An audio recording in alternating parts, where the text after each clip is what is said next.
حضور کی شان اقدس اور عقیدہ رسالت کا ایک باب اور ہے، وہ یہ کہ آج ہم میں سے کئی لوگ ہم میں اس بات سے بھی گھبراتے ہیں کہ حضور کو وسیلہ بنانا چاہیے یا نہیں۔ آقا اپنی پیدائش سے پہلے بھی پوری کائنات کا وسیلہ تھے، ولادت کے بعد بھی ساری کائنات کا وسیلہ ہیں، اور وفات کے بعد بھی قیامت تک حضور ساری کائنات کا وسیلہ ہے۔ آپ سمجھے میری بات؟ اور یہ خیال کہ توسل کا کوئی بیان نہیں ہے عقیدہ دین میں اور توحید میں، یہ بھی انکار۔ وسیلہ کا لفظ کسی نے نہیں کرا، خود وسیلہ کا لفظ قرآن نے دیا ہے، اور ارشاد فرمایا گیا یا ایھا الذین آمنوا اتقوا اللہ وابتغوا الیہ الوسیلہ وجاہدوا فی سبیلہ لعلکم تفلحون۔ ایمان والو، اللہ سے ڈرو اور اللہ کا قرب پانے کے لیے اس تک کوئی وسیلہ تلاش کرو۔ سورہ مائدہ آیت نمبر 35، پھر اللہ پاک نے فرمایا اولئک الذین یدعون یبتغون الی ربہم الوسیلہ ایہم اقرب ویرجون رحمتہ۔ یہ لوگ جو پوجا کرتے، عبادت کرتے ہیں، کچھ لوگ ملائکہ کی، فرشتوں کی پوجا کرتے ہیں، کچھ لوگ جنات کی کرتے تھے، کچھ لوگ حضرت عیسیٰ کی، کچھ حضرت عزیر کی، کچھ ان کے بت بنا کے پوجا کرتے۔ قرآن نے کہا جن کی یہ عبادت کرتے ہیں، خواہ وہ حضرت عیسیٰ ہیں یا حضرت عزیر، خواہ وہ جنات ہیں یا ملائکہ جن کے بت بنا کے عبادت کرتے ہیں، قرآن نے کہا ان کا اپنا عالم یہ ہے کہ یبتغون الی ربہم الوسیلہ، وہ خود خدا کا قرب چاہنے کے لیے وسیلہ تلاش کرتے ہیں۔ ایہم اقرب، کہ کون خدا کے زیادہ قریب ہے تاکہ اسے وسیلہ بنائے اور خدا کا قرب پالے۔ تو قرآن مجید نے اللہ کے مقرب بندوں کو وسیلہ بنانا قرآن نے نص کے ذریعے واجب بنا دیا۔ ارے وسیلے کو عقیدہ توحید کے خلاف سمجھنا یہ قرآن کا انکار اور شریعت قرآنی کی سے جہالت۔ پوچھو حضرت یوسف علیہ السلام سے، جب ان کے والد حضرت یعقوب علیہ السلام کی بینائی چلی گئی تھی اور ان کے 11 بھائی حاضر ہوئے مصر میں، جب وہ وزیر تھے، بادشاہ تھے مصر کے، اور بتایا کہ حضرت یعقوب آپ کے والد آپ کے غم میں، جب ملاقات ہو گئی تھی، غم میں رو رو کے بینائی دے بیٹھے۔ اب قرآن کہتا ہے جب پتہ چل گیا کہ بینائی چلی گئی تو کیا کرتے؟ یوسف علیہ السلام ہاتھ اٹھا کے دعا کرتے، عرض کرتے باری تعالیٰ میرے والد حضرت یعقوب کی بینائی لوٹا دے۔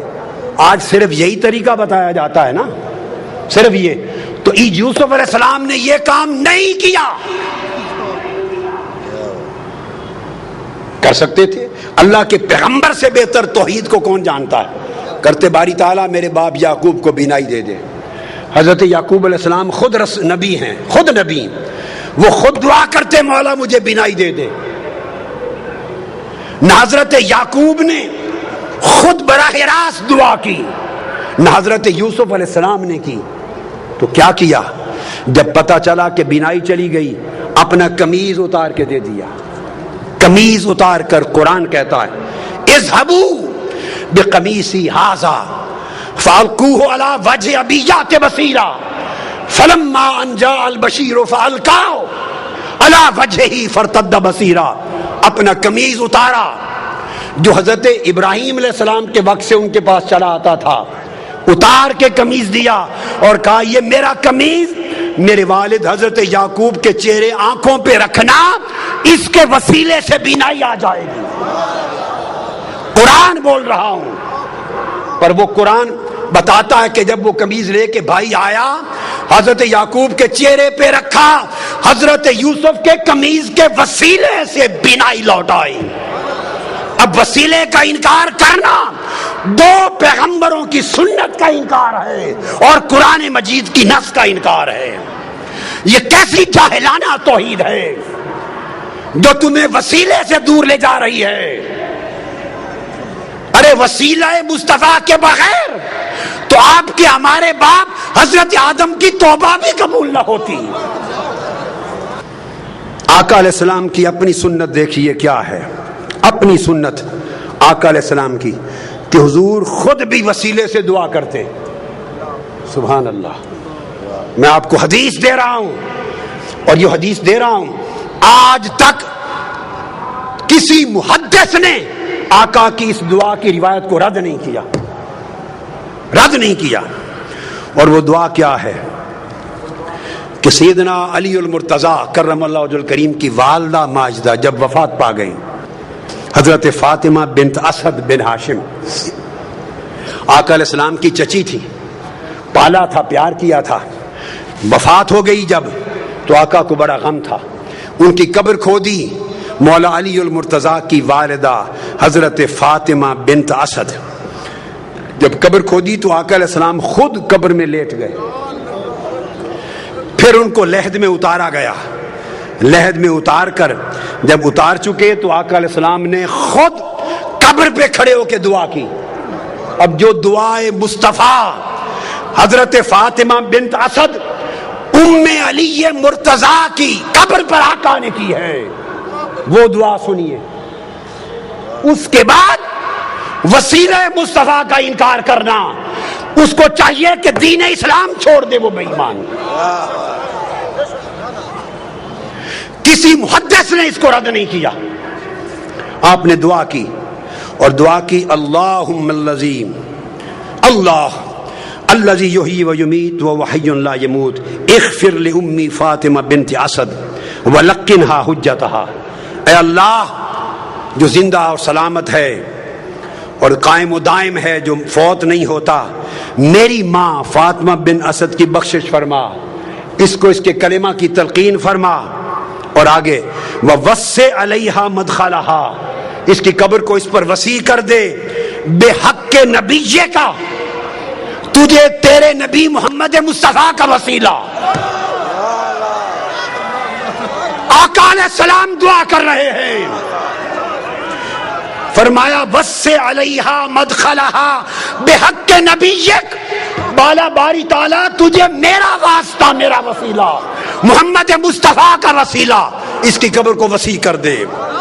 والانبیاء الذین من قبلی، اور ان سب نبیوں کا واسطہ وسیلہ جو مجھ سے پہلے ہوئے.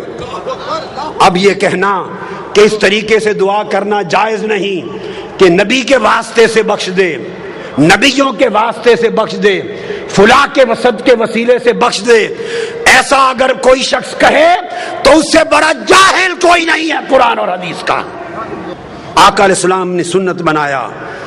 اس حدیث کو سنیے، امام طبرانی نے روایت کیا، امام ابو نعیم نے روایت کیا، امام حیثمی نے روایت کیا، امام ابن حبان نے روایت کیا، امام حاکم نے روایت کیا اور کہا رجال الصحیح ہیں، اس حدیث کے رجال سند صحیح ہے. یہ آقا علیہ السلام نے خود اپنے وسیلے سے دعا کی.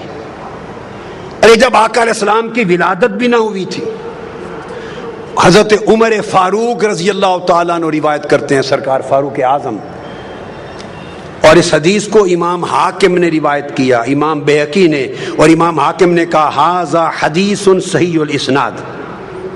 پھر اس حدیث کو حافظ ابن کثیر نے روایت کیا، علامہ امام سیوطی نے روایت کیا، علامہ ابن تیمیہ نے روایت کیا، مجموع الفتاوی جلد 2 صفحہ 151 علامہ ابن تیمیہ نے. اور اس روایت کو بیان کر کے جرا نہیں کی، اس کو کہا کہ یہ حدیث دیگر حدیث صحیحہ کی قرآنی آیات کی طرح تفسیر کرتی ہے، مقبول قرار دیا. سیدنا فاروق اعظم نے کہا کہ آقا علیہ السلام نے فرمایا، آدم علیہ السلام جب زمین پہ آئے تو دعا کی، یا رب اسألک بحق محمد لما غفرت لی، میں تجھے واسطہ محمد مصطفیٰ سے بخشش مانگتا ہوں. اللہ نے فرمایا فقد غفرت لک ولولا محمد ما خلقتک، آدم تو نے مصطفیٰ کا وسیلہ پیش کیا ہے، میں نے تیری خطا معاف کر دی، اگر محمد نہ ہوتے تو تجھے بھی پیدا نہ کرتا. میں نے اختصار سے بتا دیا، اور اس کو میں نے کہا کہ ابن تیمیہ نے بھی تک نے اس کی تصریح اور تائید کی، اور امام طبرانی نے حدیث سے صحیح کے ساتھ تائید کی. اب میں اگلا حوالہ دے رہا ہوں. عبداللہ ابن عباس روایت کرتے ہیں، قرآن مجید کی آیت ہے، قرآن مجید کہ بنی اسرائیل جب لڑائی کرتے تھے اوس اور خزرج کے مقابلے میں یا کفار کے مقابلے میں تو فتح یابی کے لیے آقا علیہ السلام کا وسیلہ پیش کرتے تھے. اس کو قرآن نے بیان کیا کہ آقا علیہ السلام کے وسیلے سے کفار پہ مدد طلب کرتے تھے. عبداللہ ابن عباس روایت کرتے ہیں ان یہودا کانوا یستفتحون علی الاوس والخزرج برسول اللہ قبل مبعثہ. حضور کی بعثت سے پہلے اوس و خزرج پر فتح یابی کے لیے یہود حضور کے وسیلے سے دعا کرتے تھے. اور اسی روایت کو جو میں نے بیان کی امام ابو نعیم نے سن لیے, کتنوں نے روایت کیا دلائل میں.